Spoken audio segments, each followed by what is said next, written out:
আসসালামু আলাইকুম দর্শক।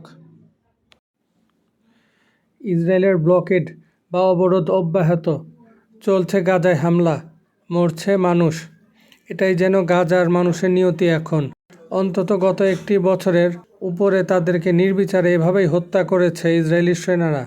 এ অবস্থায় জাতিসংঘ বলেছে, ইসরায়েলের অব্যাহত অবরোধের ফলে গাজা উপত্যকার পুরোটায় এ পর্যন্ত খাদ্যের পর্যাপ্ততা সবচেয়ে খারাপ অবস্থায় পৌঁছেছে। দখলীকৃত গাজার উত্তরাঞ্চলের মানুষরা বলছেন, তাদের সরবরাহ এরই মধ্যে পুরোপুরি ফুরিয়ে গেছে।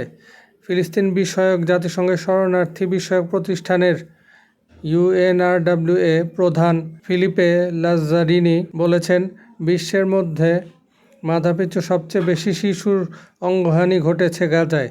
যুদ্ধাহত প্রতি 4 জনের মধ্যে একজন এমন জখম নিয়ে বেঁচে আছেন যা তাকে বাকি জীবন বয়ে বেড়াতে হচ্ছে। তাদের প্রয়োজন জরুরি পুনর্বাসন সেবা।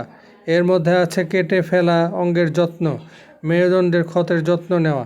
নীরবে নিভৃতে যেসব মানুষ দুর্ভোগ বয়ে বেড়াচ্ছেন তাদের বিষয়েও দৃষ্টি আকর্ষণ করেছেন লাজ্জারিনি। তিনি বলেন, তাদের জন্য জরুরি ভিত্তিতে স্পেশাল কেয়ার নেওয়া প্রয়োজন। 7ই অক্টোবরের আগে চালানো এক জরিপে দেখা গেছে, প্রতি 5টি পরিবারের মধ্যে একটি পরিবারে কমপক্ষে একজন মানুষ বিকলাঙ্গ হয়েছেন। দেখার জন্য ধন্যবাদ দর্শক। আসসালামু আলাইকুম।